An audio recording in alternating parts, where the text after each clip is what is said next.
This The one. last one, yeah. Okay, now you just put your PowerPoint presentation on camera and so on and so forth. Should be okay. So can you set up the camera first? Because I have to adjust it.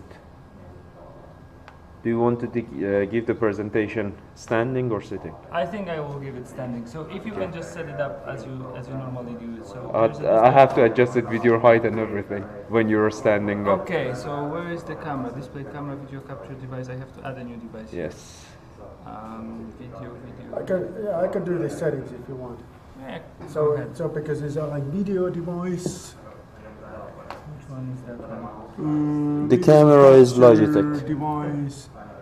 It's Logitech. Okay. And it's HP. This one that we Yes. wanted to use. Okay, and I think we wanted to put it here. How was the cropping? Was it Alt, and then doing the thing. Yep. So if I'm standing, it's more or less like Yeah, it's like there. here. Here. Yep. And then what else? Display capture. You would like me to put your Screen window capture. capture. Window capture. Is there power? This one here. Yes. Why is not? This is window. Okay, and that's not. But using- you can put the screen capture, I guess. I think let's use display. Yeah, display capture. Yeah, then it's the whole display. That's the. Okay. You want to go like this way or? Yeah, it's easier because then I. Okay. The one more thing that is needed is voice. So it shows the microphone now level. So it uses one of the microphones. Doesn't matter which one. Okay. At least it seems that it's loud. Yeah, looks so. Okay. So put the presentation on so we see how it. I'll just check mine.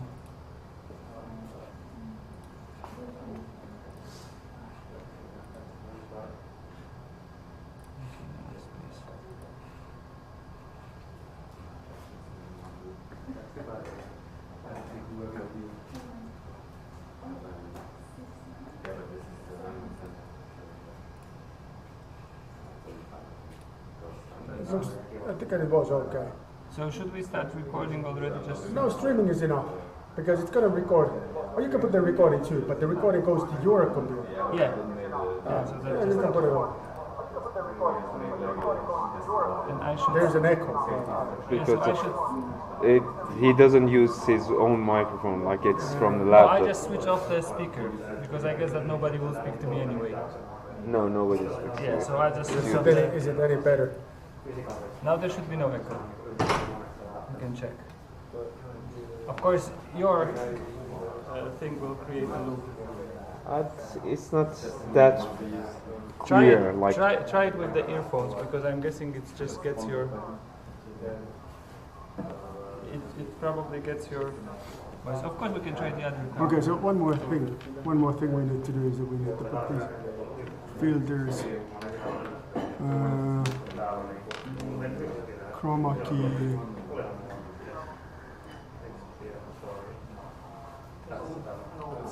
Green. Still not. So the filters, chroma key, green.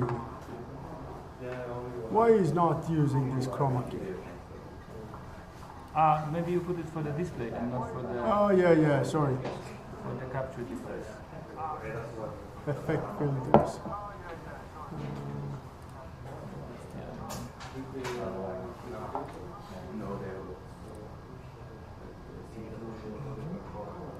Okay.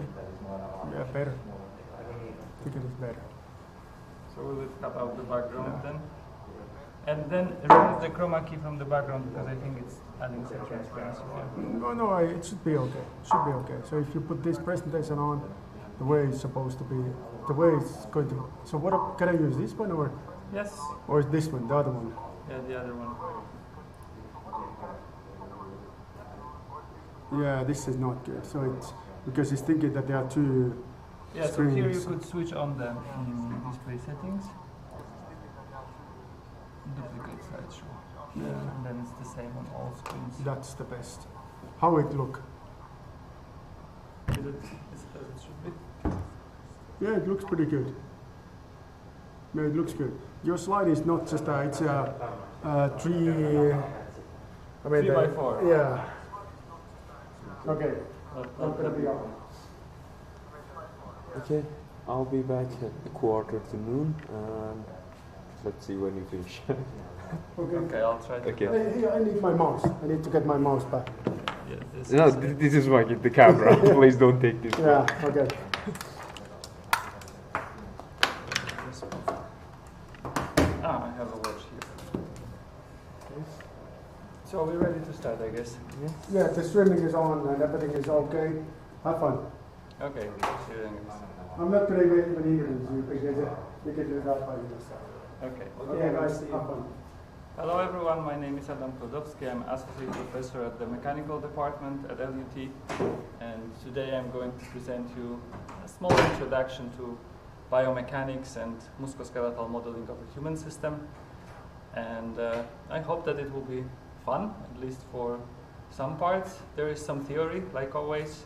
I'll try to refer to the knowledge you have already from the course, from what Aki showed you, and try to expand it towards the biomechanical interests. So, what is the first motivation for doing biomechanical studies? So, one of the earliest motivation is basically prosthesis design. If you think about, let's say, damaged cartilage, like on the left-hand side on the knee, if you want to replace it with a man-made structure, which can be titanium or some other fancy material, you would like this to behave as the real structure. So before you can make it, the first question you have to answer yourself, what shape does it have? How do I make those two surfaces work together? And how do I make them compatible with the human body? So of course, there's a material science involved. That's a separate stuff. But from the biomechanical perspective, we look at how those things are working from the mechanical way. So what is the friction coefficient? What are the kinematical movements there? What are the forces? And whatever we build in there, we would try to replicate the existing tissue in a healthy subject. And of course, we try to make sure that it fits. So for the hip joint, prostheses look more like that. Then there's a pin which goes to the middle of the bone, and then it's cemented there with some special glue. And then you have a spherical joint, and then you need the other cup for the connection. And one of the difficulty with that kind of a design is the bone's ability to adapt to loading. When you're loading yourself, when you're exercising, your bones are getting stronger because they feel that there's a lot of pressure.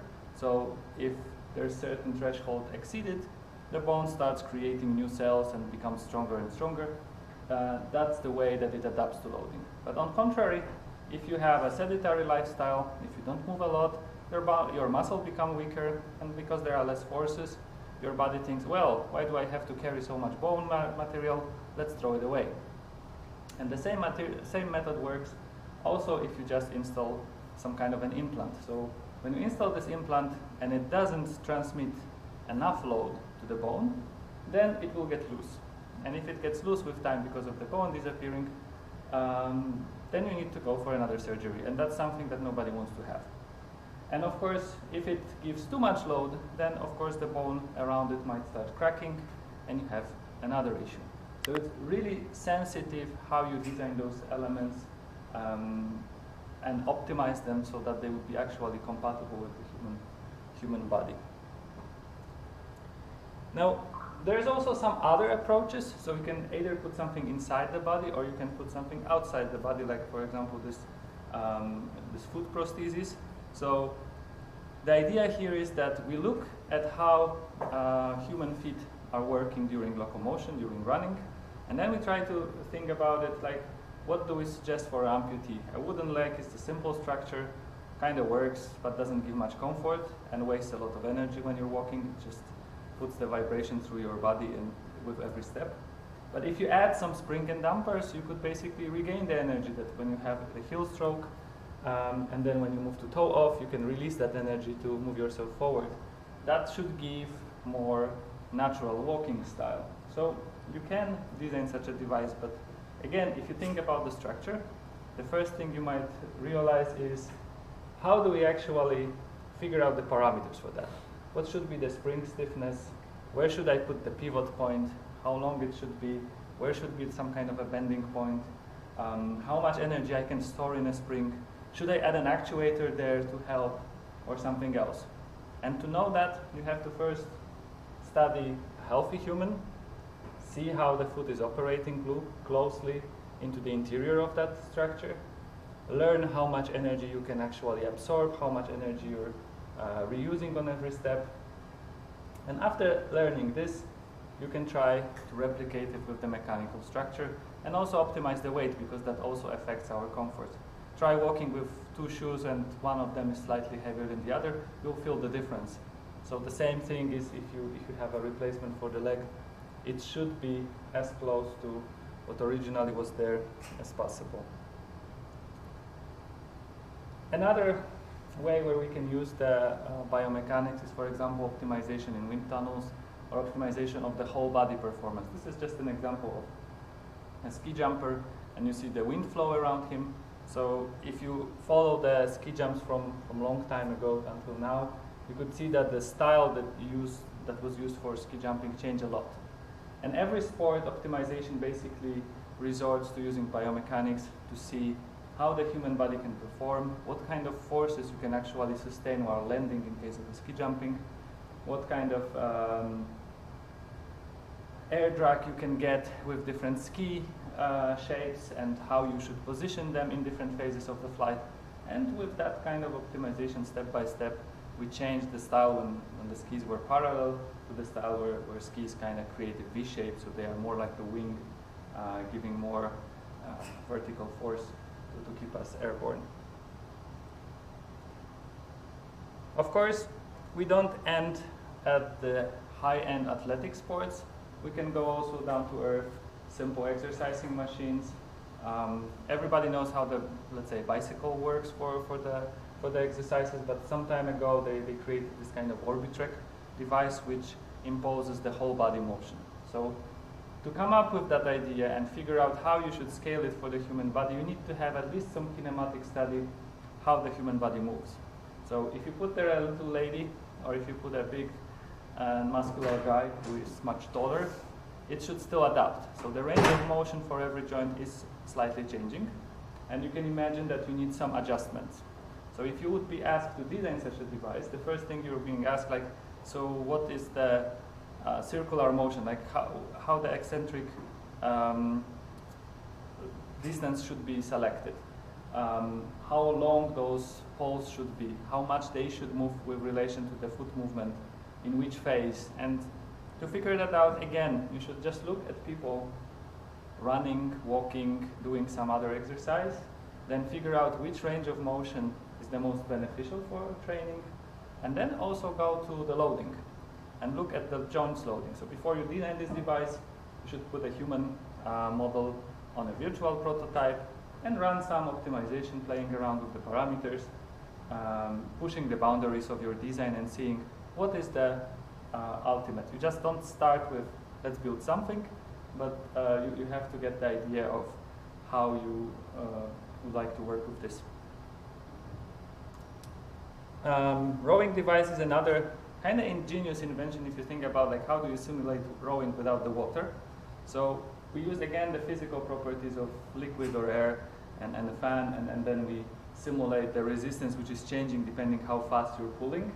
And again, you have to put the human body there, you have to make the motion somehow, and if you want to see that the whole body is moving properly, you want to replicate the motion from a real rowboat, you should have some references to human studies where you can first measure it on the real river, for example, check the range of motion, check the posture, how it changes, check how the load is changing with respect to others, and having all those curves, you have the design input for selecting proper components for such design. If you go a little bit more futuristic, you can have this kind of the springy legs attachments that allow you to jump high, even like 2-3 meters in the air. So of course, if you jump much higher than normally people do, one of the safety concerns is that when you're landing, you have to absorb that energy. So you have to design the leaf springs in the back. You have to design somehow the stability of the device so you would be able to stand on it.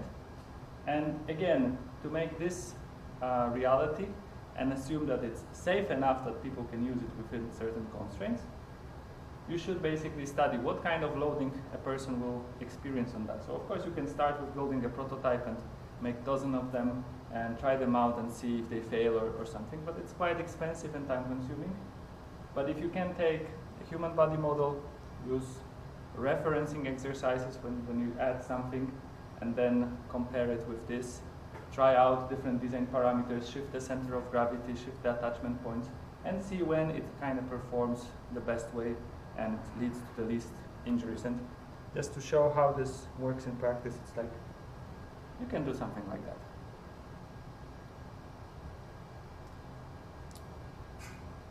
The other motivation is crash test and driving. So when you're driving, you think that you're secure, you're surrounded by a car body, there's lots of safety features, but before they came to life, before they become reality, the first thing that had to happen is like, we need to test. We don't put the people to a car for a crash test dummy. Like in the Flintstones movie, we basically use the virtual simulation first, then we use the dummies which have sensors, but crashing every single car for tests is quite expensive, so again, we resort to the simulation.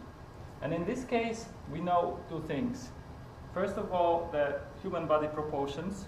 We can assume certain level of sizes of people that we would like to try out. And usually we just resort to the adult, male and female, and then we take into account children who have different proportions. Usually the head is quite big compared to the rest of the body. One interesting fact, which is number 2, is that in case of a crash, we assume that the muscle activation is basically irrelevant. The forces are so great that even if you're a bodybuilder, you can do pretty much nothing. This happens in such a short time that your muscle activation signal wouldn't even reach your muscles to change anything. So you're basically like a, ragdoll, you're just flying. And that's how the models, biomechanics models are created. You have certain ragdoll, you have virtual sensors of accelerations and forces, and then you see what happens with that ragdoll. So you distribute the mass. So one of the things to figure out is how the mass is distributed in human body. There's lots of studies about that, so you can reference this data. And once you have that, you can place the dummy in a virtual car. You have the finite element, for example, to simulate the deformation of the car body. You can have some fluid dynamics to simulate the airbags and all the other elements that actually affect that motion in the cabin. And then you can see what happens to this virtual human. So you won't see basically, oh, he broke his arm or he broke his neck directly, because you usually don't have that kind of model. You just have a joint. But then you will see that, okay, this joint moved by this angle, and there is some resistance that comes from tendons, and it has been broken. So based on that, we have some kind of injury criteria that you can assess. And you can say, okay, this is neck injury, or this kind of an accident, the person gets instantly dead, or this one is the minor thing. So there is a scale which is compared from different measurements. On the bottom, there's like a cockpit for a sports car or F1 car. And one of the interesting things there is that they have much more safety zone than the normal cars. So you can see sometimes quite spectacular crashes when they go 300 kilometers per hour, starts flying, hit a wall, and then the guy just comes out and shakes and it feels okay. So to actually design those safety zones, when your ultimate target is speed, so you want to lower the mass, remove everything that is unnecessary, but still you want to keep this little fellow protected, you need to know what his body can take. And just play with the safety limits around it, making the structure strong enough, and also making sure that his head is protected. You could notice that there are those additional spoilers in the front of the F1 cars from some time, protecting the head in case of a rollover. There have been lots of improvements since old days, and the amount of accidents that are fatal is decreasing in that kind of motorsport. So after this kind of a lengthy motivation, we can go to the essence of this, what the biomechanics really is. And we usually define the biomechanics just as the name says. So there's a bio component which says that there's a biological structure that we take into account, and there's mechanics. And we bind this together, and we can study on different level. I usually try to concentrate on the higher level, so taking the whole human body, musculoskeletal system, and play around with this, because this is quite interesting. But of course, biomechanics can be applied to the tiny level of the cells or organs or individual components if necessary. So it's very scalable and wide science that you can use for whatever purpose you really need. Now, conventionally, we think about mechanics. So we have this kind of an excavator, and it has three distinct components.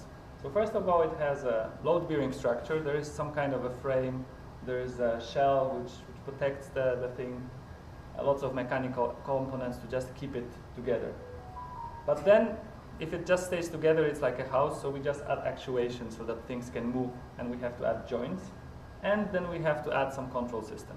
So these are the three major components for, let's say, engineering device which we play around. And if you know how to simulate that, you can take that knowledge and look at the human body or an animal body or whatever, let's say, living structure. And you can identify the same counterparts. So instead of a load-bearing structure, which is metal in case of most of the man-made things, you have bones, which carry the load. Then to make the bones move, you have to have the soft tissue like muscles. And then you have the brain as a control system. This is just a big picture. Of course, there's more details. So for example, in an excavator, you have some compliance in the joints, and you model this with springs. In human body, you have tendons, which add also some kind of elasticity and damping effects, which you can again model with springs and dampers. The control system, the neural control system, is quite complex, and we don't fully understand it. So we again resort to model it. Okay, let's assume that we have just a control chip there and we just put the logic. So we concentrate on this kind of a black box model. The signal comes in, signal comes out, and there's some magic transformation inside that makes it work. The same approach is often used for modeling components in the man-made structures. So if the vendor doesn't want to give you the model of how his controller works, he will give you this kind of a black box model. So you know that you can put the signals in, get the signals out, and what happens inside is a secret.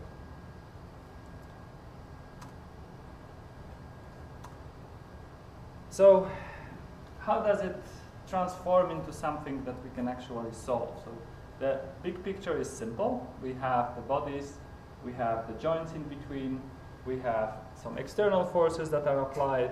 There can be spring and dampers in different locations to play with. And whether we talk about excavator or a truck or whatever else, or we take about the human body, from mathematical perspective, it boils down to bodies with different inertia properties, joints, which describe the degrees of freedom, and then external forces, which can be modeled, for example, as just some kind of a function, or can be modeled with spring and dampers. And this is the basic tool set that we usually have.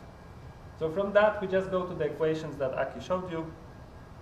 So we have the multi-body equations with all the parameters of the mass matrices, quadratic velocity vectors, all those elements that computers can solve, basically. So you start with the high concept of defining the human body, then you discretize it to individual bodies that you want in the model, and then you get a bunch of equation that the solver can solve. And after that, you just go back interpreting those numbers that you get.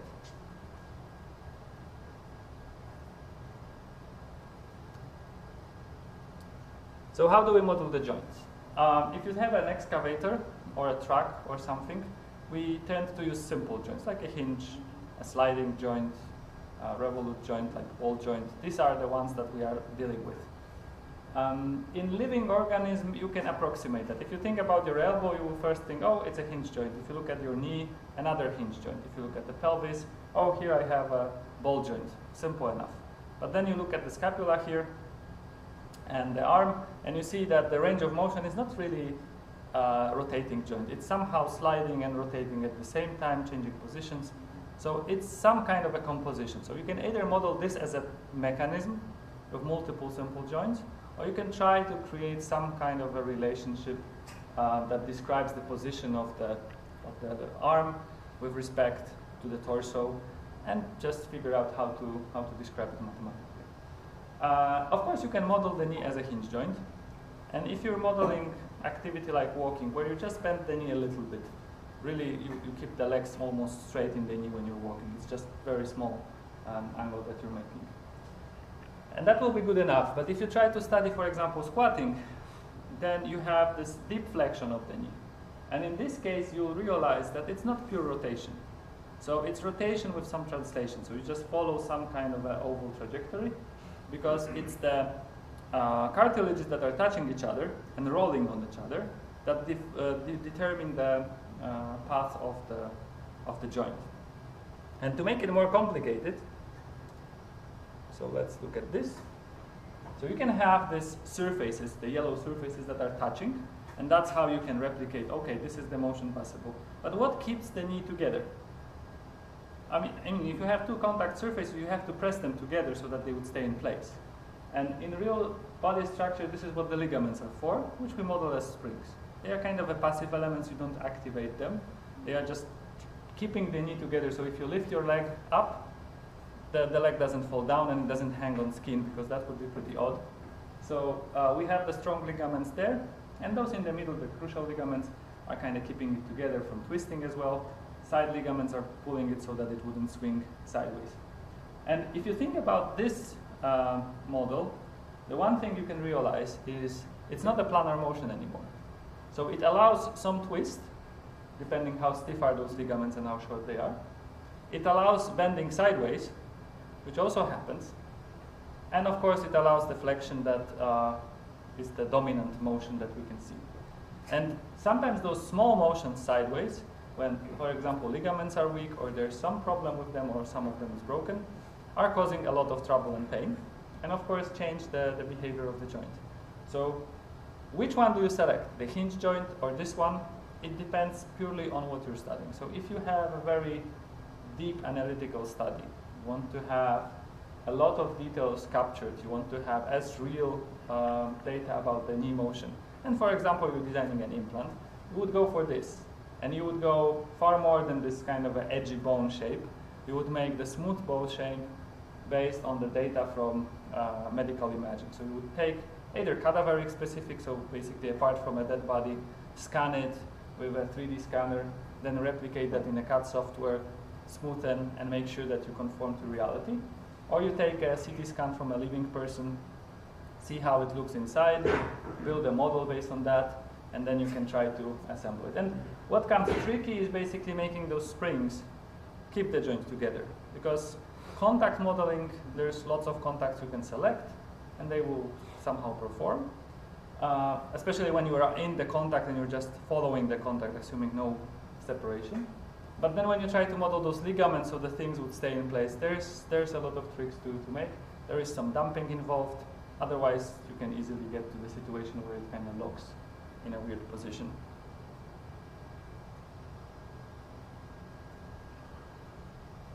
So when we talk about biomechanics, we have two sets of methods, first of all. There is a computational biomechanics and there's an experimental biomechanics. If you think about the experiments, the very big benefit of the experiment is that if you measure something, you know what you measured, more or less, and you know how to kind of interpret it. When you simulate something, it might seem very nice because making simulation run, sometimes it's easy, especially if you oversimplify things. But then you get a bunch of results, and then you're thinking, oh, does it make sense or not? So if you play, for example, with finite element software, and you model a cantilever beam and you apply some load, if you put the stiffness properties somehow ridiculous, you can have 1 meter beam and calculate the deflection is a kilometer. It makes absolutely no sense, but mathematically the numbers can be multiplied and you get this result. The same goes with the biomechanical study. So if your parameters are outside the scope of realistic parameters, you will get result, often. Sometimes the simulation crashes, sometimes you get some kind of hilarious effects, but most of the time you will get something. So how do you interpret it? Is it good or bad? Is it in the ballpark of what I'm supposed to calculate? So this is the complexity of the simulation models. That's why those two always have to live together. It's very rare that you have only experimental or only computational. On one hand, the experimental can live without computation, but the other way around, it's really difficult. because you need to verify what you're calculating. For the experimental methods, what we have, and what is very useful also for the computational input, is, for example, motion analysis. When you use motion capture of different sort, you can see how the body moves. So it's a very important information if you think about the complexity of our joint. We can reach the same position in different ways. For example, if I want to grasp something here, I can put my elbow in pretty much a lot of orientations. And of course, there's one specific one that I will choose because it makes sense from perspective of ergonomy, convenience, my strength. So if I'm trying to lift something heavy, I will change the pose, comparing to lifting something really light that I can grab and hold on my hand straight. So motion analysis gives us the input, like how the bodies in the human body are positioned. So in this case, how the bones are positioned and muscle tissue. Then if I can measure some external forces, that's another very important thing. So if I'm standing and I'm, for example, lifting something, there is some forces going through my body, and basically whatever I am lifting finally will be a contact between my feet and the ground. And the gravity keeps me on the floor, so I have to keep the balance. So there is a certain motions that I can make and I cannot make. If you remember Michael Jackson dancing with this tilting move, when he went to the absurd angles, the first thing is like, what the hell, it's not possible. And biomechanically, it's not possible unless you fix the shoes to the floor. And that's the trick. And the same thing happens with every other activity. So if you can model the forces, let's say, measure the forces, like if you're standing on something, you can easily put the scale sensors, so like a force plate, and then you see what are the forces between feet and the ground. So then when you do all the other computations, one of the outputs from your computational model can be this ground reaction force. And then you can compare. So if I computed my behavior and I see it's perfect, then I see what is the ground reaction force, and I see, oh, it's totally different from what I measured.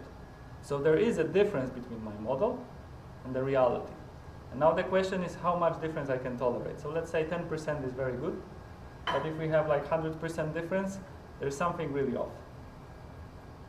Of course, if you're pulling something, if you're lifting something, you can also try to measure the force between the hands and the objects.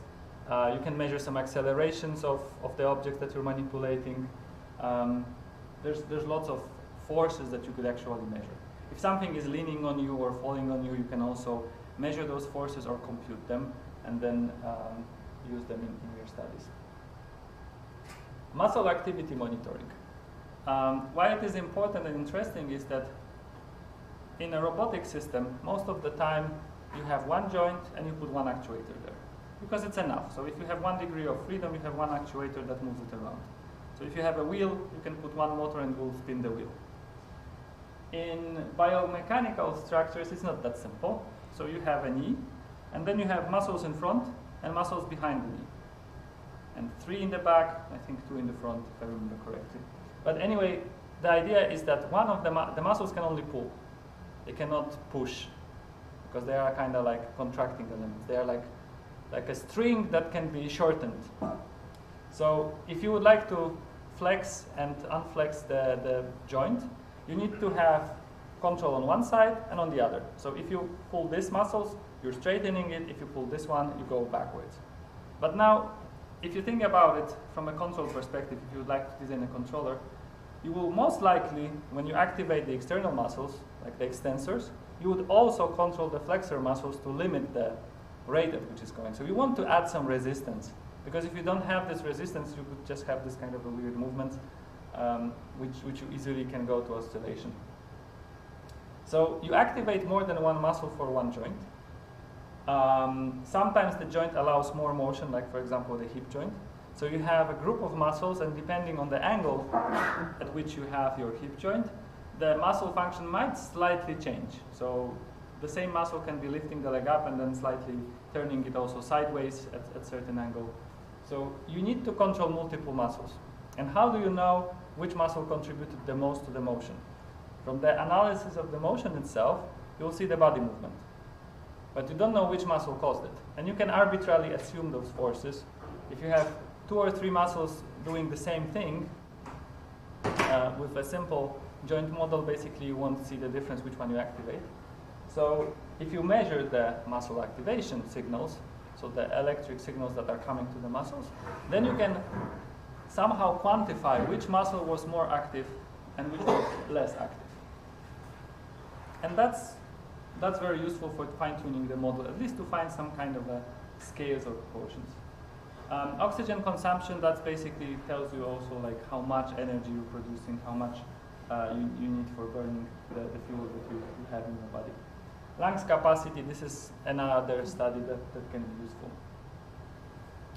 So when it comes to computational methods, we start usually with static. So when we have static, it's kind of simple. We have a pose, we have some loads, we just calculate in that specific pose what happens. And that can be interesting, for example, if you think about lifting heavy load. So if you have the person in this position grasping a load and trying to lift it, you can look at this initial stage as the difficult one, look at the forces that we have to have there, and then compute what are the loading for different joints. And figure out, is it a safe position or is it not safe position? You can also consider this, for example, for sitting posture in front of the computer.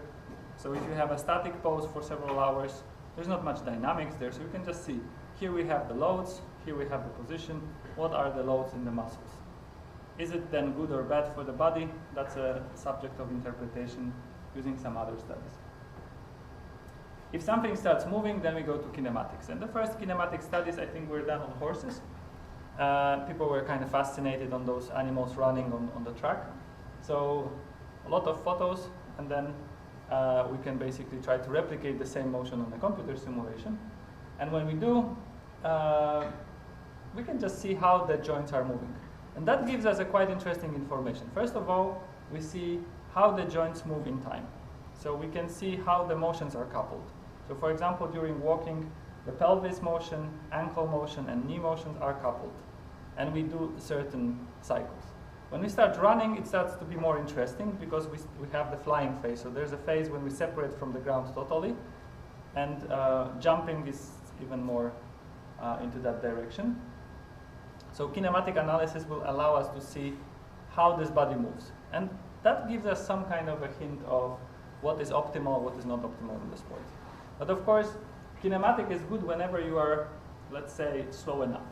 When things start to get more dynamics, what you would like to jump is multi-body dynamics. So you then apply forces and you see what happens. So if you throw an object, in a kinematical study you have to calculate where the object will fall, and you just assume certain initial velocity and basically a trajectory, and that's it. If you have a dynamic model, you actually can use a force to drive an object. Then you can calculate different resistance factors. You can see how the body moves in the air. And you can see when it falls that there's a contact model and how it rolls. The same happens for the human body. So when you're jumping and then you're landing, there's a lot of optimization of your pose to keep the balance. And that's a dynamic balance that is happening there. If you're not into the rigid body motion, but you want to have some small section of the body and see what happens. Let's say you have a healing broken bone, and you would like to see what happens with it, or how is the healing status. You could apply some small load, and then measure the deformation, and then use the finite element to calculate how much of the bone, for example, was regrowing already. You can, of course, use finite element to calculate the stresses distribution. So, for example, you're thinking about an implant for the knee, and then you calculate what is so this is the cartilage geometry, it's quite complex. Now I have the other conforming geometry, and now I press them together. What happens? And if I change the joint angle, what happens? What are the forces there? So that gives me an input if I want to design a structure, what kind of material I should use so that it would kind of replicate the behavior. And then, of course, you can be tempted to use, okay, let's use that very detailed knee model, but instead of just applying a few forces there, I'll put the real forces from the human model when he's walking, for example, because that's like general use case that everybody has to fulfill. So then I'm going to flexible multibody dynamics.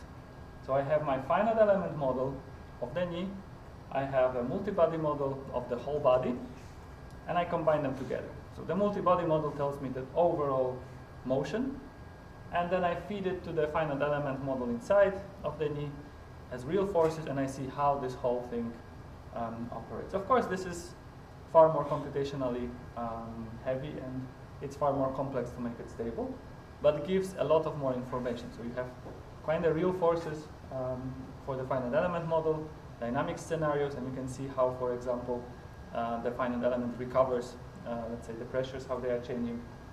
There's a fluid there, how it interacts with things. So you can actually do quite a multi-physics study there. So you can see the clear benefit of computational study is that you can basically measure any parameter. So if you just want to have a bone here, you can select any element on the cross section and see, oh, I want to see the forces there or stresses. I want to see what happens with the material, what is the deformation. I can measure the tiny distances between the joints and during the motion, which normally are not measurable because the skin shadows it. I can see inside the body where I cannot put the measurement equipment. So if I would like to measure, for example, stresses in the knee while jumping, it's difficult to put a sensor. You need to kind of simulate it and calculate it, because that's the easy way to do it, or doable way to do it. Clear limitation is that whenever you try to build a model that resembles a specific person, you need a lot of parameters. So first of all, you need the mass distribution. People are different. Even if you have the same BMI index for a person, they might look completely different. One is a bodybuilder, and the other one is just a regular person. Validation is also somehow difficult, because if you build a model and it computes something that you cannot measure, you cannot verify it, but you can validate it. So you see from the model some data that you can measure, and if they are correct, you can draw conclusions on the things that you cannot measure directly and say, well, I assume they should be correct because something else was correct. So for example, during walking, you simulate the body movement, you compare the body movement with the measurements, you compare the ground reaction force with the measurement, and if those agree, then you can assume, okay, so the heating of the ground is always kind of same, the movement of the body is same, so I can assume that the forces there are also matching. How much they are matching? It's a difficult question, but you can get to the answer just studying the equations that you used and assumptions that you have for the model. Okay, let's go forward. So what can we do in the experimental measurements? And let's start with the scary ones. So you can have a cadaveric bone, and you can apply sensors there. And of course, if you apply sensors like here, or here, to the cartilage, you can have like stress sensors, and you can measure the stresses. So you can take this bone, attach it to a robot, press it with the other bone, simulating the body movement that you have during walking. Looks kind of scary, but you can measure it. And then if you have some sensors, for example, like here on the side of the bone, the middle bottom picture, you could fit quite a lot of strain gauges there, but each strain gauge requires 3 to 4 wires. So if you add those wires, they start weighting something. So they soon will be the dominating mass of the bone. So you can put just some amount of the sensors. If you have a finite element of that, that's a different story. You can just apply some loads at the ends and see stresses everywhere without affecting the model itself. But before you can have a finite element, you need to do something like that, measure a few locations with applied known loads, and then you can verify, is my finite element giving the same results on those measurement sessions? If it is, it's kind of good one. If it isn't, I'm off, some parameters don't match. Then some people were tempted, what about using a real human who is still alive and doing some measurements in the joints, because that would be more realistic. But of course, in the healthy joint, it's difficult to measure anything. You cannot put the sensor there. But there are those people who have a replaced joint, and some of them actually agreed to have a sensor inside the implant. And one of the situations is here. So that's a sensor for the hip joint. And what is there is there's a 3-axis load cell, and then there's a coil on the bottom. You cannot put the batteries there because they would leak with time. So you need to deliver power for the sensor, and you just put it through the basically wireless charging. So you have coil there and coil outside the leg, and then you can transmit the signals in as electricity, and you can get the signals out from the measurements. Of course, this is an artificial hip, so it behaves differently than a real hip, but at least it's in a real human. So the measurements from that are used as one of the golden standards to test and verify computational models. I think that there were 2 subjects actually with this being tested, and that brought quite a lot of information of how this gait can look like and what kind of forces can be expected in it. On the top there is the other thing. So this was for the knee joint. Similar concept. So there's an antenna, there's a place for inductor coil to add the electricity there, and then you send the wireless signal out. So basically it's installed to the patient, and after it's used it just stays there. So it serves the implant function, but additionally it can measure some forces. Of course, this is close geometry to what the real knee is, but it's not exactly the same thing. The compliance of the tissue is different than compliance of the plastics and engineering materials. But it gave quite interesting information about what happens inside. Now, closer to experimental methods that I used myself, so I didn't cut people, I didn't fancy that kind of option, is basically motion capture. This is quite old, so it's like from 2008, 9, something like that. And in this case, we used the motion suit, which was basically a black suit with some shiny balls on it. And the idea was that there was a black background also. And when you use normal cameras and you have black person on a black background, you don't see the person, but you see the markers clearly. So then you can automatically kind of figure out how those markers are moving in camera pictures. And if you have multiple cameras around, you can get coordinates of those balls in 3D. So you know, so you can register basically body movement. Now what the person is walking on the bottom, this green floor, there were long force plates. So there was one force plate for each leg. So when you're walking, every step is recorded, and we know basically what is the ground reaction force, which is kind of cool thing to know. What he has strapped in his belly is not an explosive, it's basically a device for measuring the muscle signals, which was quite bulky at that time. Now they are smaller. And there's like a photosensor standing next to the person on the side. So when he passed the photosensor, basically the measurement started, and it was like a trigger signal for recording things. And then when he passed another photocell, this was the end. And we got the recording of his motion, plus the forces, plus muscle signals. That's quite a lot of data which happened in muscle. This was actually taken in Vasculat. They have quite good sports center and the measurement facility for different biomechanical applications. But what is not visible next to the person is what is happening on the right-hand side. That mess is basically the measurement equipment. So it wasn't really portable. So if you think about it, if you try to do the measurement, first of all, you required some lighting, and secondly, you required a lot of wires to keep everything connected and working. So it kind of restricted what you can measure to the lab. Now, these are some other devices, and he's not going to go to space, but we just want to measure the forces in his body. So what shows here on the right-hand side, this is like a gas pedal, so you're just pressing it, and then there's a torque sensor. So basically we're measuring what kind of torque you can create with your ankle joint. So you try to press it as hard as you can, and at the same time when we measure the force, there's an ultrasound head attached with the bandages to the tendon here, to the back. So you can see how the Achilles tendon is stretched on the ultrasound. So then you can compare how is the Achilles tendon movement and what results in the force and actual motion of the ankle.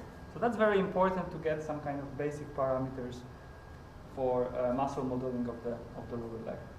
On the left-hand side, similar setup, so there's a bandages to attach the ultrasound head so that it wouldn't move with respect to the leg. And then the person is actually pushing himself up, and then there's a load that he's lifting behind him. So he's stressing his legs in a slightly different manner than here, and we can again see how much of the load. So we know what is the loading in his back, we know the angle, we can change the inclination angle, we can change the load, and then we can see what happens in his leg. So you can see it's quite a lot of setup, and he has also some electrodes on the legs, just like here. So those electrodes are basically measuring the forces or the signals that go to muscle, and they are somehow proportional to the muscle forces that you're creating. So we can see which muscle the person activated to do the exercise, whether it changed when he does it for the first 5 minutes or after, I don't know, 30 minutes. Let's see if it goes forward. So this is like a sample from the walking. This was done with a newer system which didn't require the black screen. It uses infrared cameras, so it could separate the background and the markers. And you could see it's quite a short place where you can measure. So this is the start, this is the stop. So we have like 2 steps in between. There are wooden plates over the long force plates. Long force plates give me the data over the whole distance of the walking, so every step is captured for sure, but it's less accurate because it's big. So what we have here, we have 2 smaller force plates, and the guy has to walk a couple of times so that without looking at them, he has to step on those. So when he steps on those 2, they are accurate, and they give us additional, instead of just a vertical force, they give us side forces and also the torques. So it gives us a little bit more information, at least for the 2 steps, for verification. Of course, you could build the whole force plate with the small plates. The problem is that when you're walking, your stride is not constant. So you make longer and shorter steps, and you don't want people to step in between because that's kind of difficult to interpret. So either you have to use very small plates and lots of them and then just use it as a matrix, or use bigger ones and just hope that you can somehow arrange them so that the person would step on it without making the walk artificial. And if you put a couple of steps that you have to aim at, you're basically subconsciously trying to walk over those.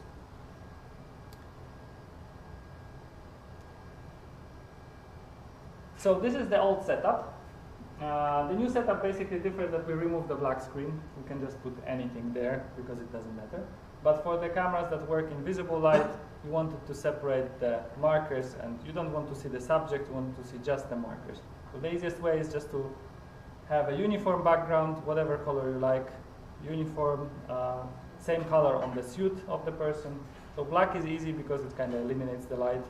And then the reflective markers from the light sources, basically they are the visible thing, shiny things. So it's like seeing a person in the dark with reflective elements. That was the idea. And we had the cameras here on the top, in front and in back, and we had 2 cameras from the side. This was the initial setup. Today we use setups which have like 8 cameras, 12 cameras all around, because the more cameras we have, the more accurate you can get with the position extraction. At that time, it was also so that when you have recording from multiple cameras, how you do synchronize them. So you know that this time frame corresponds to the same thing. You can start them somehow more or less the same stuff, but just to be sure, we had a light in the middle, and basically you could see the light flash at the beginning on all those, so you could use that to align the videos. There was quite a lot of manual work involved there. Later on, it changed quite a bit. So for the motion capture setup, we assume some kind of a human body. Here we have the muscles. They are not important from the motion capture perspective. But there are protocols which define where you put the markers. So you want to see how the head is moving. So if you think about living in a 3D space, if you have 3 markers on the head, you can actually track its position in 3D, even if it's separated from the body. So anywhere you have 3 markers, you see their orientation. So you have 3 points that define a plane in space. Then we have some marker here on the neck to track the motion.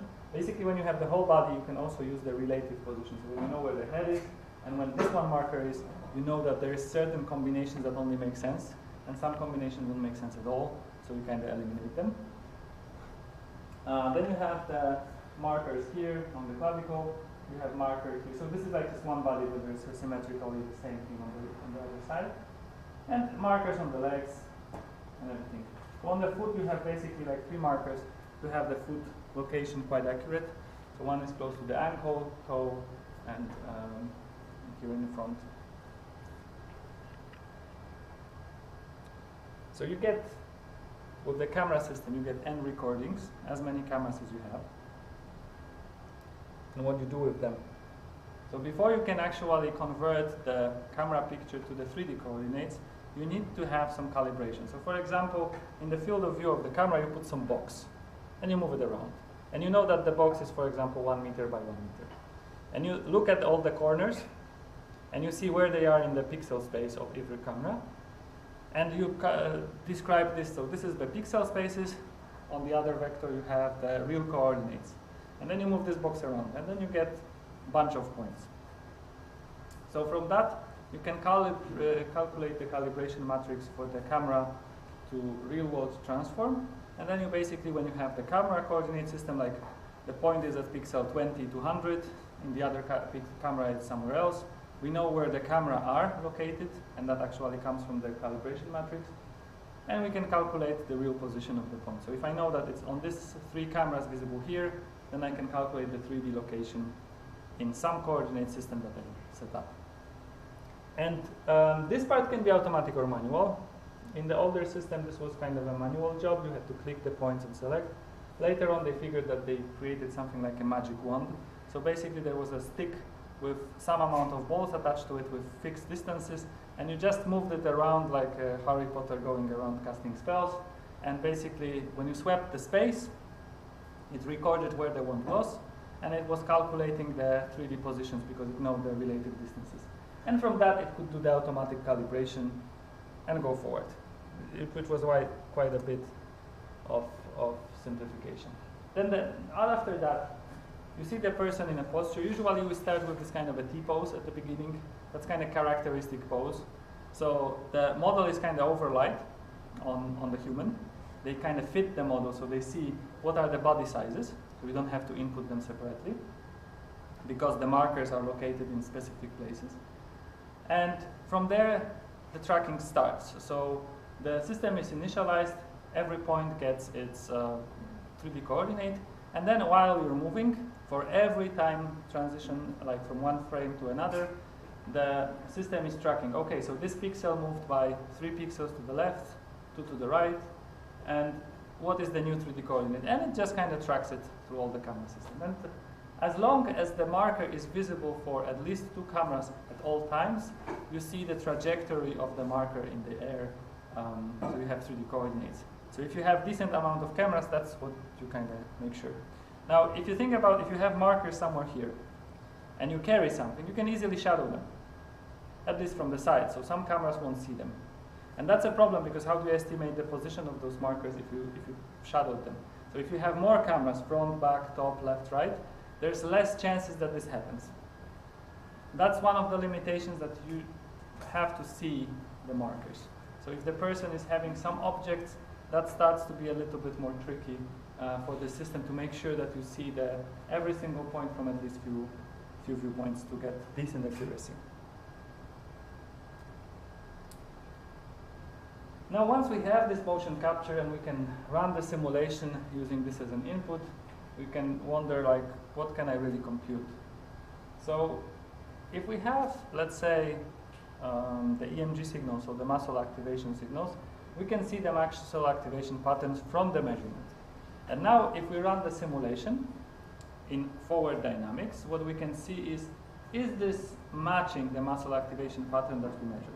And of course, as I mentioned, there is a problem of which muscles to activate to move the joint. So for example, if I use one muscle most of the time and I'm doing some exercise, then after some time the muscle gets tired, so it switches to another one. And of course, that's like very simple explanation, but most of the time it will happen that all the muscles that can do the work will do the work, sharing the load partially, because that's the most effective.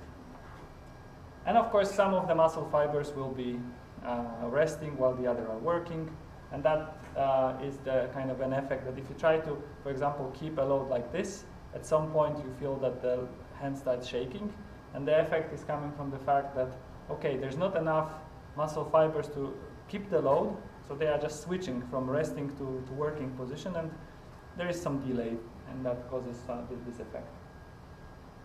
We can calculate muscle forces, which are very cool, because when you know the muscle activation and you have some scaling factors, so if you just estimate the cross-sectional area of the muscle, it's proportional to the force that the muscle can create. And this is kind of a thing that you can easily see. Like if you think a bodybuilder, the muscles are big. If you see somebody who is just pushing papers, his muscles are usually small, and he has less force. So that's kind of obvious. We can calculate the contact forces. So there can be the ground reaction force. So when we're standing or walking, this is one of the most important forces that you can get and ones that you can get easily.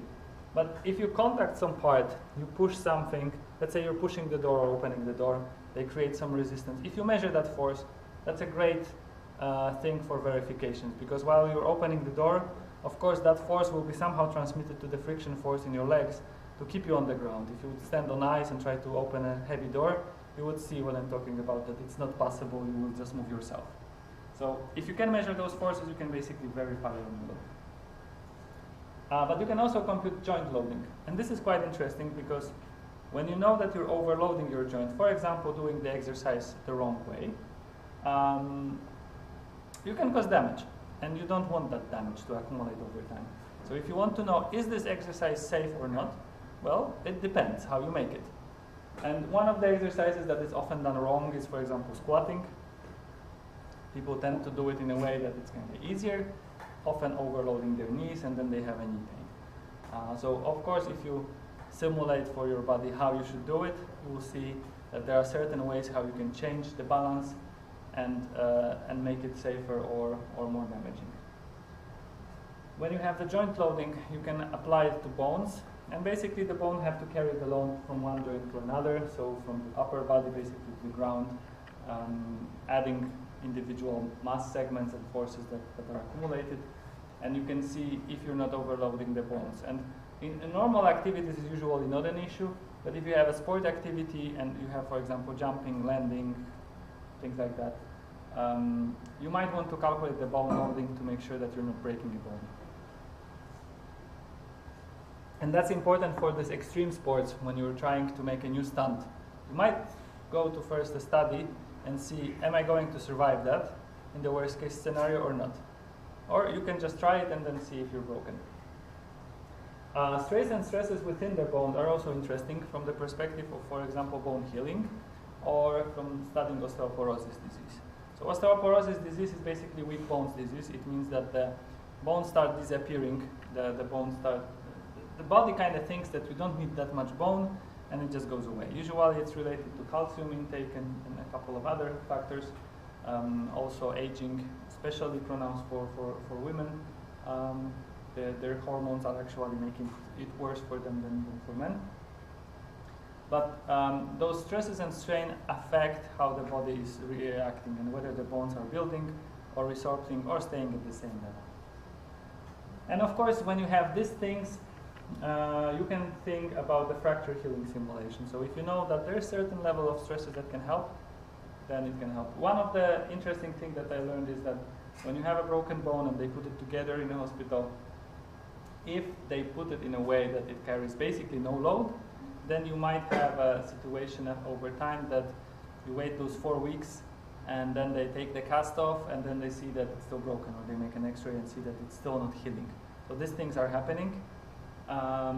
So there should be some amount of load, and it should be so that it's not damaging the contact and not painful, but it should be something so that the bone knows that it should actually build the cells around it. So it's not like a very simple subject.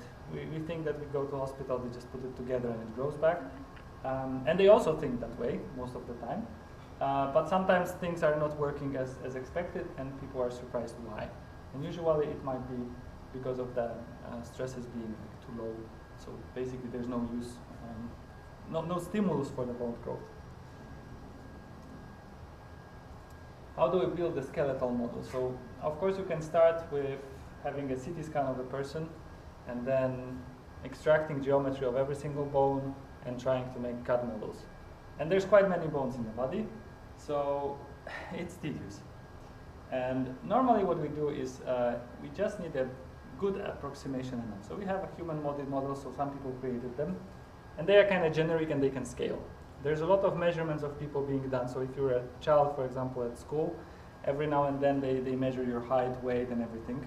So that's kind of good information how the proportions of the body are changing.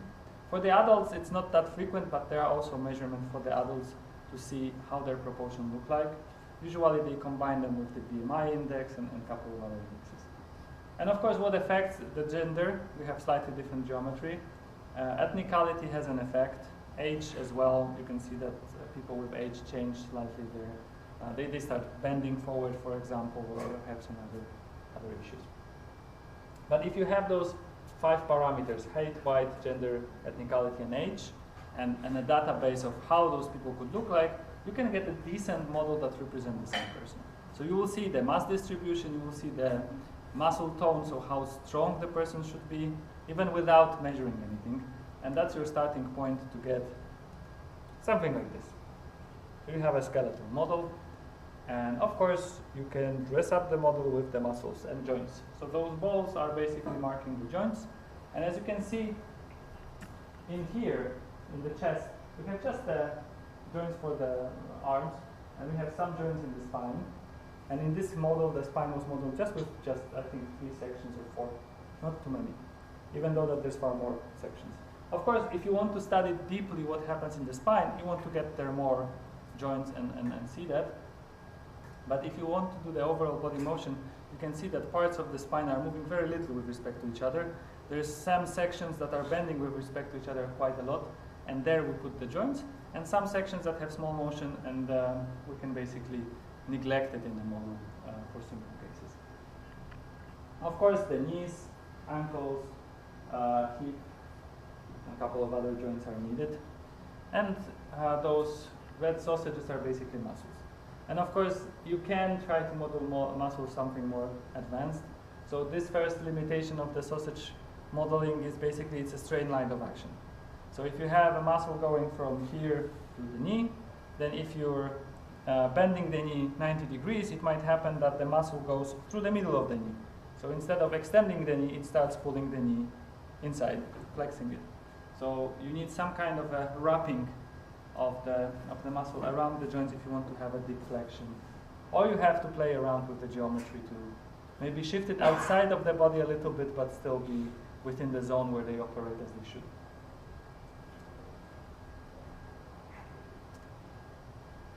So what we have to consider in the model, first of all, is the level of detail that we need.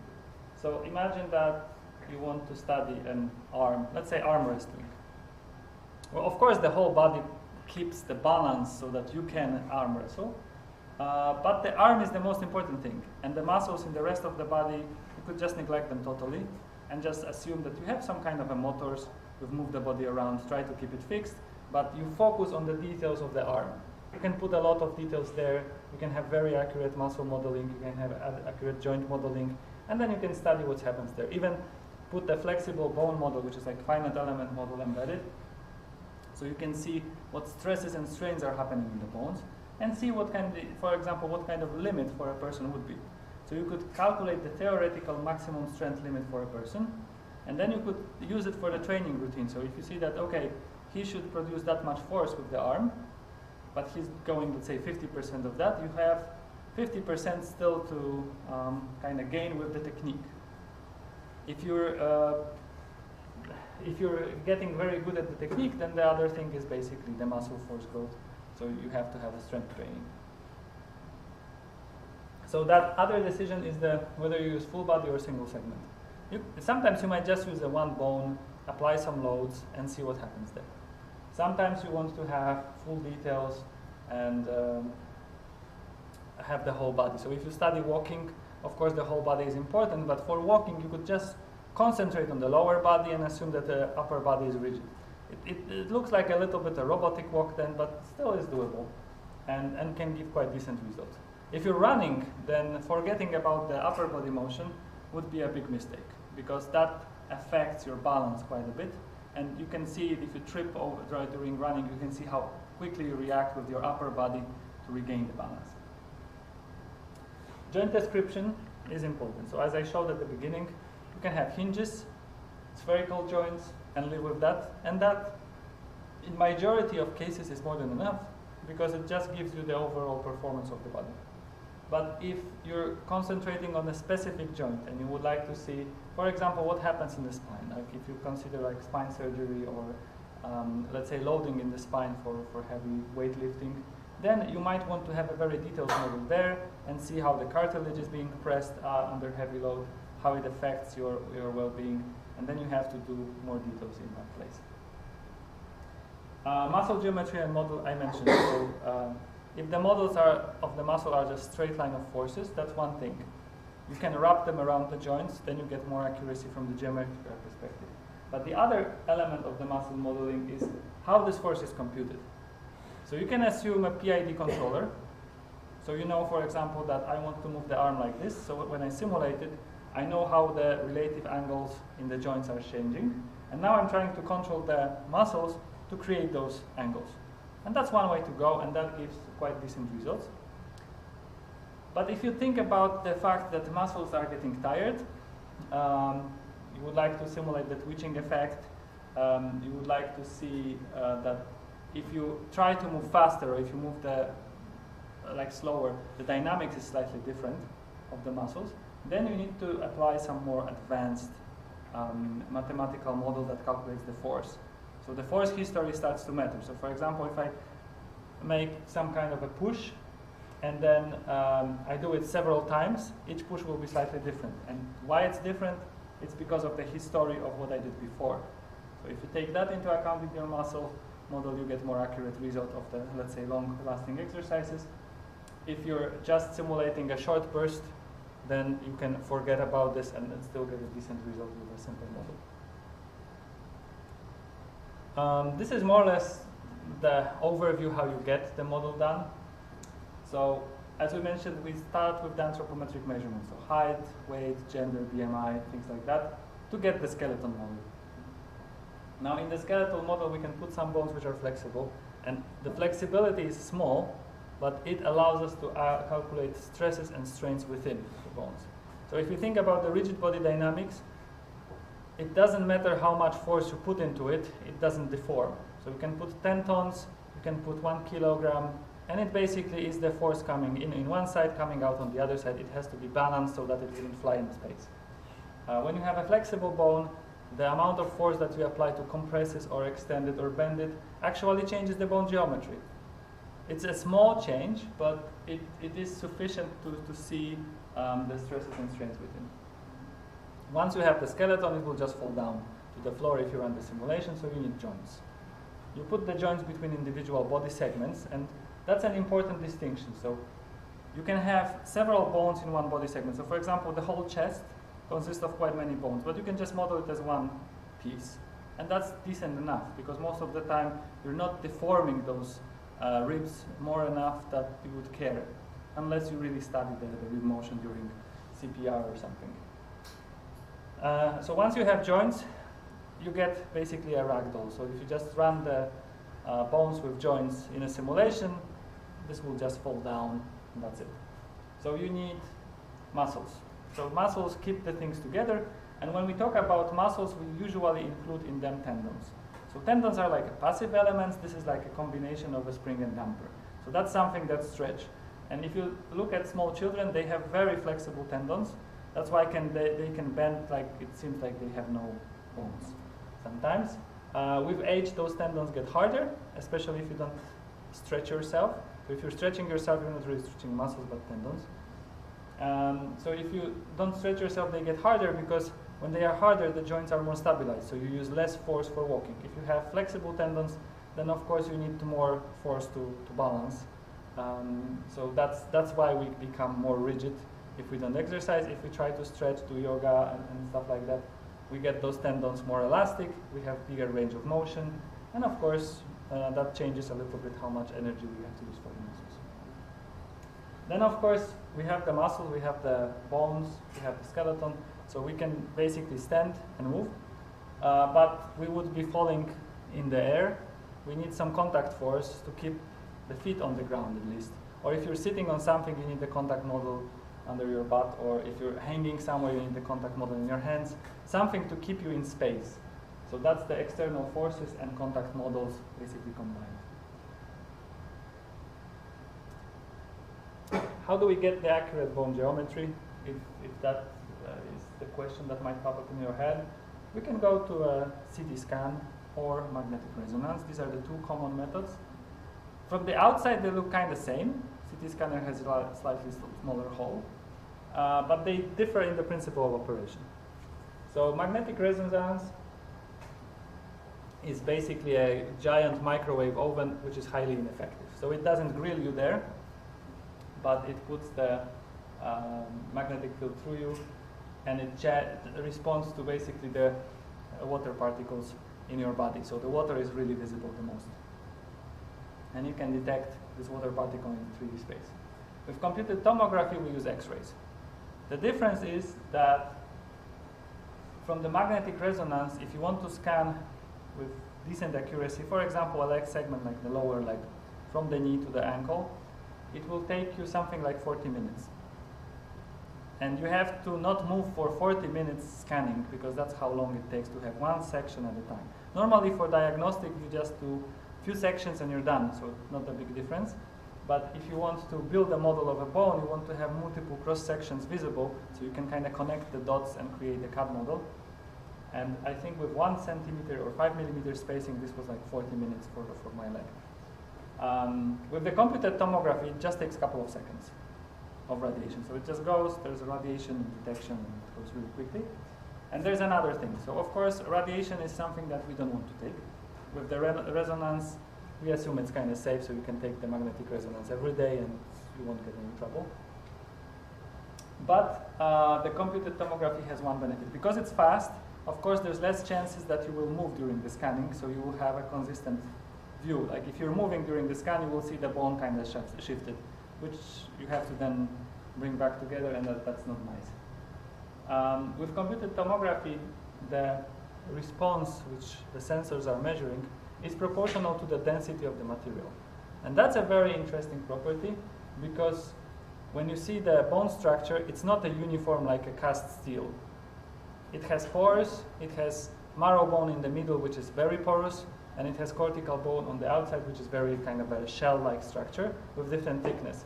So if you can see the density of the bone from the computed tomography, then you can apply different material model for every single finite element there, and be more precise on the modeling of how strong the bone is. So that's a really big benefit for computed tomography for the price of some radiation that you're getting.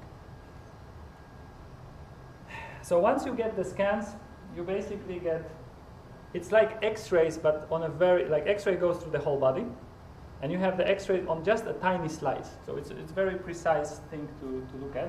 And of course, it just remembers those 3D coordinates of every individual voxel, which is like a 3D pixel, and the density there, or some kind of a value related to the magnetic resonance. So you see the bone, and you see the muscle, and you see some voids around it. And from computed tomography, you see a little bit better the difference between the bone and the muscle, which is especially important closer to the end, where the density of the bone is dropping. From magnetic resonance, it's a little bit more blurry, and at some point it's up to you to decide where is the actual edge, because you see that they have very similar color. So once you have this kind of profiles, you can see that there's a bone and there's a muscle around, and here there is a fat and skin. So if you just draw around those contours, you have these boundaries of the cortical bone. And then when you have a lot of those contours, you can imagine them in 3D, put them in the CAD software, you can fit a surface that matches those contours. And when you fit this surface, you get a 3D bone. So that's really tedious part. And for a leg, it's like 1,000 images that you have to go through. And of course, this image segmentation, so you just select the elements, can be done automatically, can be done manually. With the automatic nowadays, the AI is kind of helping a lot, because it can learn how these things are done manually, and then it can speed up. I think if you do it manually, it will take you like maybe 2-3 days to go for a single bone model once you get some experience. Automatic segmentation methods used previously were basically based on a threshold. So basically there's a color threshold, and it said everything below is bone, above is not bone, or just some range of the colors that it shows. But that has a problem close to the end of the bone, where the density is kind of similar at some point to the density of muscle, and you basically don't know where the border is. So there you need to kind of shape interpolate of what it should be. Okay, once you have the 3D model, what you can do is just make a finite element model. And this is an example where we have a fibula and tibia. And Of course, if you take this model, it's quite a lot of elements. So if you simulated, let's say, some loading, we have this kind of massless beams added to the ends. And they are going to the virtual joint centers later on. They are used for the model reduction most of the time. But of course, you could use it just so that you could model a normal joint. Otherwise, you have to model the contacts. And that doesn't, it's not very easy at least. Now, later on, we made a bone model for the thigh bone, which is the largest in the human body, longest bone. And in here, we actually were interested in what happens in the neck section. So we put a really tiny mesh here, and in the other place, we put more coarse mesh. But this resulted in quite a big finite element model. For today, it's not a big issue to solve it. At that time, it took some time to solve it. It was a couple of minutes of simulation time for getting the deformation modes from that model. So now let's think about the computational load, because that's something that we approach. So if you think about the multi-body dynamics, whether you start with a human or you start with a machine, you just get a bunch of bodies, joints, and forces. So roughly we're talking about something like that, 10 to 50 bodies, 10 to 100 joints. This is like a model that you usually would go with.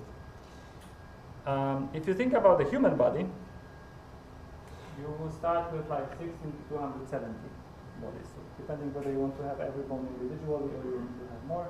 And of course, there's more than 16 joints. It depends how many other bodies you have. You have to model the joints. Now, if you add there the finite element model, which have additional 12,000 degrees of freedom, it takes to be really slow. So this, you take a cup of coffee and you get the result, but for the other time, you just wait and wait and wait, and then you see that there's a simulation failure and you start over. And then you run it again. So basically the problem is not when it works, because even if it takes 3 days to simulate something, you just run and wait. The problem is when you tweak the model. You change one parameter by a small amount, you run the simulation, and then you wait 3 days. And after 3 days, you realize that there's a failure. So that's the tedious part that you don't want. So people figure out a way around it. So instead of putting the full finite element model to the multi-body model, which is not very effective, we have so-called model reduction. And I'll just move a little faster. So we start with the volume and mesh it as usual. Then we add those massless beams at the ends, which kind of link the joint center and the bone. And then we do the model analysis. And what the model analysis tells us is like it holds by one point and tries to apply unit loading to the other point, and then it makes it the other way around. So it figures out what happens with the whole bone on different loading, and you get those modes. So of course the bone can twist, and because of the geometry it will twist to some extent. It can bend. It can bend with this like double S, triple S, and so on. So if you press it, it will buckle, it will just get wider. If you stretch it, it gets narrower in the middle. So you can imagine basically what happens with a material. If you take anything elastic like a rubber band and play around with it, you realize that whatever force you apply, you can kind of combine those different forces together, and you can figure out what the shape it is. And that's the idea with the model reduction. So we get those deformation moves. So instead of 12,000 degrees of freedom, we have coupled them. So we know that if we apply the forces only from here, and maybe from other points, it has to follow one of those, or a mix of those. And it calculates exactly what are the proportion between those mixes, adds them together, and then calculates the result. So it is some approximation, but the speed up is tremendous. You do this model reduction once, and then when you do the simulation, you have a model which has, for example, 20 degrees of freedom. So it's a big difference. Now, the components of the simulation that we need, it starts with the environment. So you simulate the guy somewhere. So he is in the room, he's in the gym, he's close to the equipment, he's in this, I don't know, skiing or going on a sledge or something.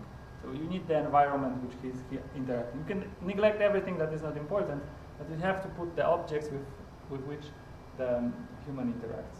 Then you need the natural movement. So record the motion of the guy, so then you can replicate it in your simulation. If you try to describe the motion of a person walking using equations, well, good luck with that. You will get something that looks funny, or if you're a really good animator, then you can do it. and maybe you can find the work at Disney or somewhere, but normally it's quite hard.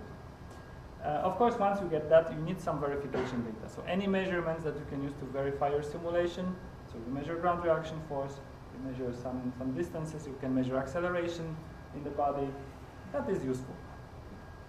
Then you build the models, and then you go to simulation. And now what those elements consist of, we'll see from the side. So the environment is basically exercising equipment, and human subject, of course, has to be there. There can be multiple subjects, of course. Natural movement, we get from the motion capture, which is kind of simple. Additional verification sensors, so anything that we can measure, including forces. And now what consists of the model is basically bones, joints, muscles, and contacts. That's the basic. Of course, you can put more elements there, but this is the minimum that you need for a simulation to run. So once we have a human model and motion capture, how do we merge it?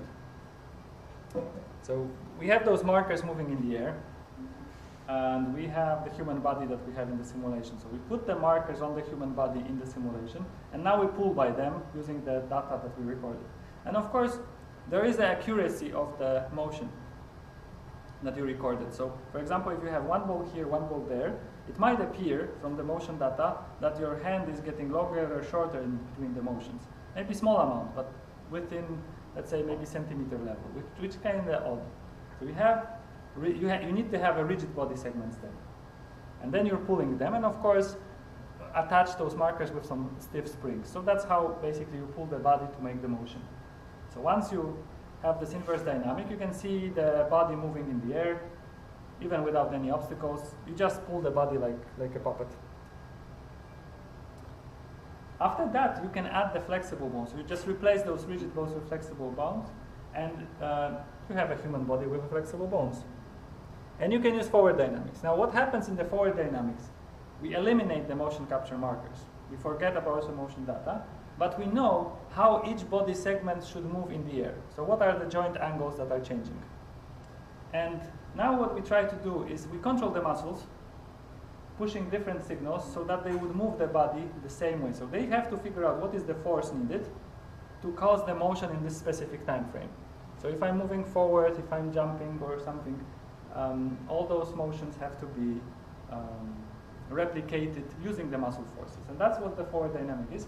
And this is the complex part. So the inverse dynamic is relatively easy because the human will move. But in the forward dynamics, when you try to optimize the muscle forces, it's not that difficult to make the body move, but it's difficult to keep it stable. So if you think about walking, you have a situation where you're standing on one leg or on the toes. It's a short time frame, but try to keep balance if you cannot control the whole body. So to keep the balance, you have to actually control all the muscles kind of together. And usually we cheat a little bit. We add some forces at the pelvis to keep the model stable, because trying to optimize it perfectly is quite difficult, especially if your contact model is not perfect. So if you don't model the foot to bend and deform properly, it's almost impossible to figure out the forces so that the guy would walk, because you have like point contact forces, and if you try to keep a big statue on 2 points, it's really difficult. It will always fall something because you have a line, and it will just fall forward or backwards, one way or another. So you need a contact surface actually to have some torques so that you could support the body reasonably. And from forward dynamics, you get all the results of the muscle activities, joint loads, bone strains, ground reaction forces, and you can start your verification. So you see which of those parameters you could measure before, you compare them. If they are great, you're happy. So finally, some examples. So this is a very good example. What happens if you don't consider that the model of the joint should be correct? So here the muscle basically goes through the knee joint, and the extensor muscle becomes a flexor muscle after a certain angle. So it bends forward. Of course, the simulation works, so why not? It's completely fine. Or you can reject that. It's up to you. So you just have to figure out, is it realistic? Because the simulation says it's possible. And of course, he will do something more. Yes, and definitely this is what should happen in reality. And of course, once the leg loses contact with the floor, we are falling from the floor, and this is basically what science tells us. But if we get a little bit better with time, we can, for example, model the guy sitting and exercising on a device. So now we have a flexible tibia, we have a contact model between the leg and the support, and he's actually pushing. And now instead of modeling the whole linkage system, we just apply a torque at the joint which corresponds to what the torque would be created by the loads. We have the muscles which are hidden from the model, just for the visibility. And basically, you can reject all the muscles on the other part of the body because it's relaxing. What happens is this part of the body is working. So these muscles are important to include. The rest you can basically fix. Or you can just simulate them if you need to. And then you can see what kind of forces are created in the joints, what kind of loads are created in the bones. And you can play around with that. Then, okay, the other guy started exercising. Fine. So this one is pushing a plate. So that's, let's say, a push exercise. And again, we model the force that the load will create. The movement of the weights is basically animation, just for visualization, because we just apply the force horizontally. We have a contact model between the foot and the ground, so the foot can slide, just like we have seen during the training session. And again, one leg modeling is smooth and more than enough. The rest of the body has less effect, and you can even fix the ass to the training seat, and then that's fine. Now, here this guy is quite lazy. Okay, he's moving. Now this is an example here where we put a lot of contact models. So we model this kind of body shape there. So he's not being fixed to the bench, but he's actually being held by contact model that should be steady. We just wanted to see if it can be stable. And his motion is basically created by a big metal rod pushing him up, which is not visible in the thing, in the inverse dynamics. So that was the training, just to see that there is basically pelvis motion. And then the muscles were trained to do the same motion. And of course, he could perform the exercise, and the only thing that holds him in the place are contact models, which was the core interest there. So even without the motion capture, you could do it. Of course, if you do the motion capture, you would capture also that the spine is bending to some extent, and some other motion of the body, which here were neglected.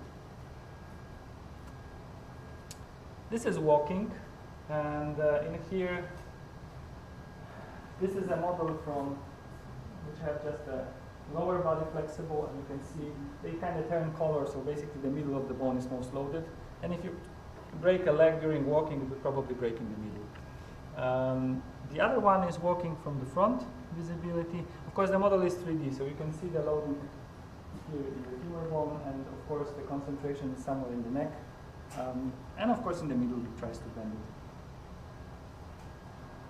And you see those kind of bare feet. So basically these are contact elements which are used for simulating ground contact. And in these models, the feet were rigid. So you can imagine that at some point the problem is that when the person moves the toes forward, you usually don't move the feet too much from the ground compared to what you need. You're not marching, you're just walking. So basically it's very easy that these contact elements are touching the floor. Here we have a weightlifting. So we fix the barbell to the hands because we didn't, like, if the guy grips it rigidly, you don't have to really model the contact there. And what happens in the floor, to keep him stable, we basically put the bushing models. So there is a big contact area, the person is not moving, it's kind of glued to the floor, so you can just model the forces there with some kind of elasticity of the floor, and you can see what happens in the body. Here is stationary bicycling, and of course what is important are those two pedals, the whole rest is basically unimportant at all. There's a model of the seat, because the ass is moving in the air, it's not that easy to model. You can of course try with contact, but it's difficult when you're tensioning the muscle, the shape is changing. So we actually modeled with the moving constraint there in 3D.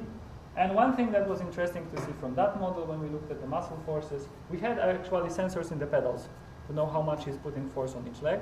And one thing that happened is that the guy produced twice as much force on one leg compared to the other, because he was a football player, and basically he kind of tends to use one leg more than the other. From the motion you cannot see that, of course. But once you have the force measurement, you can see that there is a difference, and you can model it later on in the simulation. There is jumping. It's really simple jumping, so the upper body is fixed, but we managed to make the model somehow stable, so that he would jump and land, because there is no active control, there is a little bit of extra forces to stabilize him. But it allows to see basically what is the range of forces while you're jumping that your bones are experiencing. And here we have quite a lot of two flexible bones in the legs. On the side here you have walking, and this is just the lower body. So the whole mass of the guy is actually concentrated here. And as a curiosity, I can tell you that it's quite true. So the center of gravity you have around pelvis. If you calculate your body masses and calculate where you have the center of gravity, it's quite around the pelvis. That's why you can bend quite much before falling down.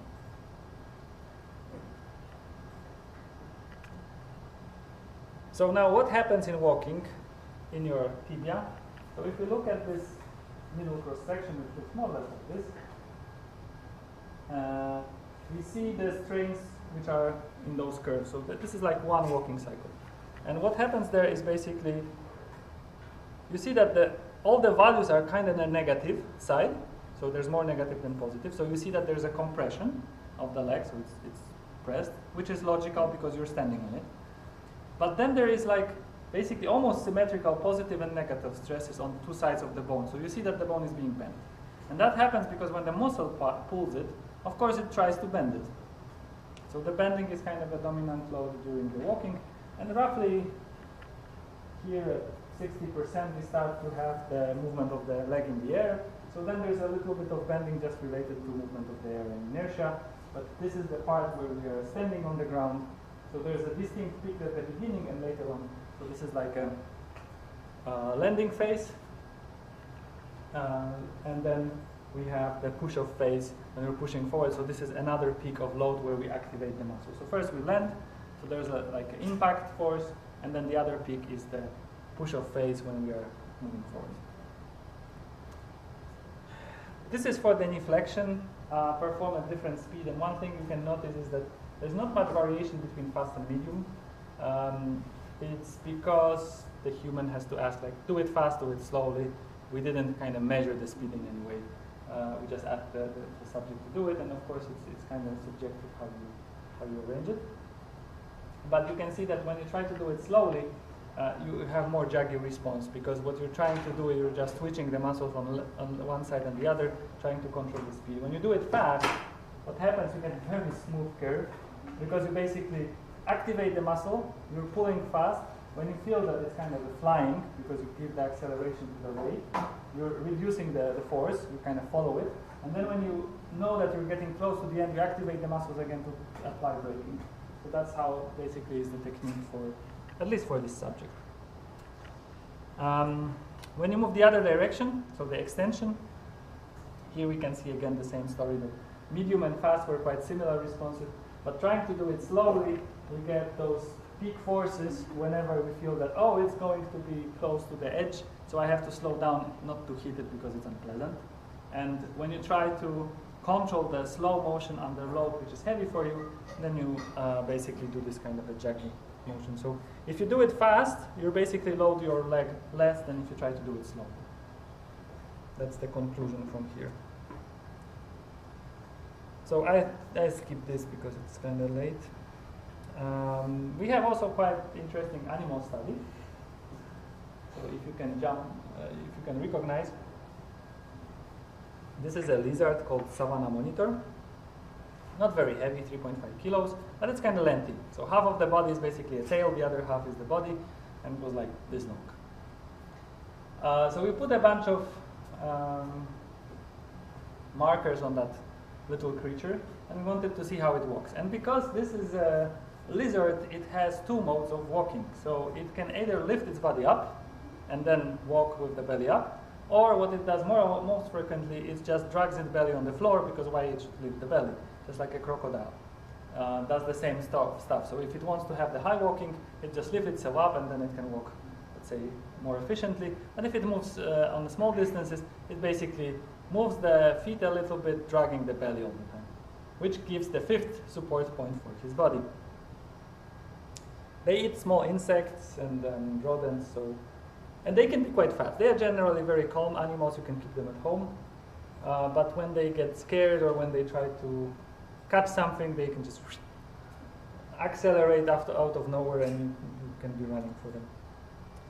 So the first thing when you do the modeling of the animal, you don't have a database with the ready models like for human. You just have to measure it. So we just use the tape to measure the circumferences in some places, the length. We wanted to take an X-ray or basically a CT scan of the animal, but getting ethical permit for that is not that easy. Why do you scan the whole animal if it's not? And this was done in Spain, in Barcelona, which was also more difficult with the summer period. Everybody was on vacation. So not that easy to arrange. But we managed to do the overall measurements of the body just to get the reasonable representation of the body. And this is a video of how the trial looked like with the animals. So we have in the middle the two force platforms that we wanted to detect the forces. They are kind of large. They are for human, not for the animal. And it's difficult to capture the moment where every leg is on a separate plate. And the animal, the first thing it notices is that, oh, this is cold and the wooden floor is nicely warm, so I don't want to walk over it. So it's just looking at the floor and it should be moving. Yeah, now it's moving. So it's really, really thinking what to do with this weird thing. Oh, come on, move. Okay, so it's just jaggy animation playing here. I don't know why. It should be quite smooth. Let's try again.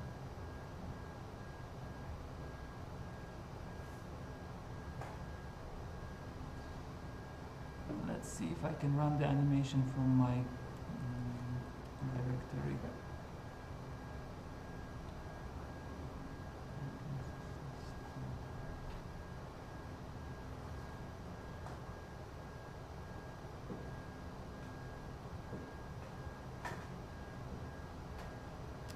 So it seems that I have it just embedded here.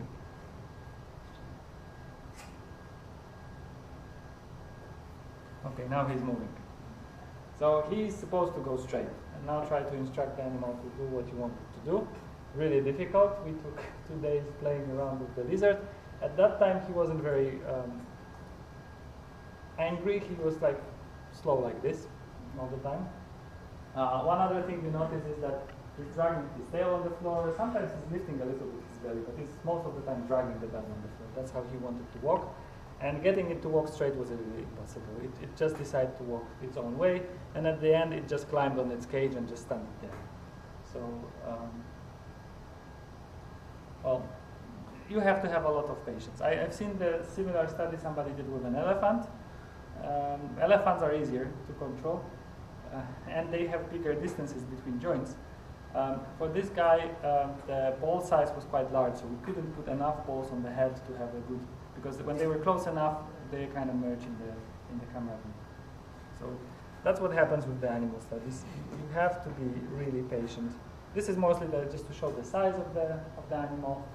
And one of the things was that when he was walking, the marker which was on the feet, it could only be on the side of the feet. You couldn't put anything on the toes, because during the movement, he stands like this, and then he drags the feet like that. So whatever is on the palm, it basically disappears. Fortunately, he didn't want to take off on any of the markers. He didn't care. But of course, we could place just few of them on the body. Not sufficient to model everything. So we basically resorted to kinematic modeling at the end, because it was not enough for dynamic modeling of the data. So 12 capture sessions, 12 captures per session, 2 measurement sessions, so 24 captures. And it was difficult to find one session that was like really decent data. We had, I think, 2 sessions that were, let's say, usable when the animal actually walked straight, more or less. But of course, the force plate data was not very useful because there was always several feet on one force plate, so you cannot differentiate how much weight he puts to each. You have to make a lot of assumptions, so we gave up at that place. But the data is available if somebody is really keen on going forward with that. That would be an interesting thing to do. Not a trivial example, but quite interesting, so I hope that you get some interest in also biomechanical study for animals. So this is all that I have for today. It took actually 2 hours. I thought I would be quicker. if you have any questions, you have my contact details. I think I can provide them. So basically, name.surname@liberty, and you can easily contact me and ask. And I hope that this was somehow interesting. There will be probably some questions on the test at the end from that session. I'll try to make them easy. If you just look through the presentation, I think you can answer them. And okay, no Windows update at the moment. So thanks a lot, and thank you. Thank you.